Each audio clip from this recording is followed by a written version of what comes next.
উত্তরকন্যা থেকে বেরিয়ে সরকারি পরিষেবা প্রদান অনুষ্ঠানে যাওয়ার পথে হঠাৎ গাড়ি থেকে নামলেন মমতা বন্দ্যোপাধ্যায়। সিঁড়িতলায় নেমে পায়ে হেঁটে এগিয়ে যান রাস্তার দুধারে থাকা জনতার দিকে। কথা বলেন দাঁড়িয়ে থাকা বাসিন্দা স্কুল পড়ুয়াদের সঙ্গে। সেই ছবি আপনারা সরাসরি দেখতে পাচ্ছেন। আরও একবার দর্শকদের জানাবো, উত্তরকন্যা থেকে বেরিয়ে সরকারি পরিষেবা প্রদান অনুষ্ঠানে যাচ্ছিলেন মুখ্যমন্ত্রী। আচমকাই গাড়ি থামালেন। গাড়ি থেকে নেমে সাধারণ আমজনতার সঙ্গে কথা বললেন বাংলার মুখ্যমন্ত্রী।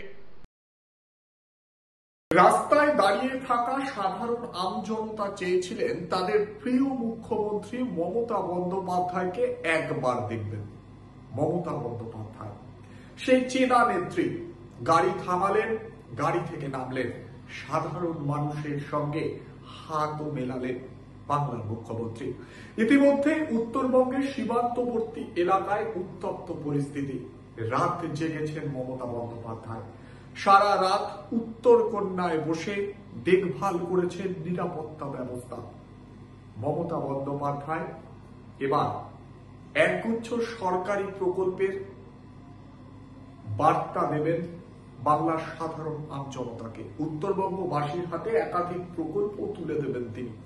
সেই প্রকল্পে সেই অনুষ্ঠানে যাওয়ার সময় মমতা বন্দ্যোপাধ্যায় গাড়ি থেকে নামলেন, সাধারণ আমজনতার সঙ্গে শুভেচ্ছা বিনিময় করলেন।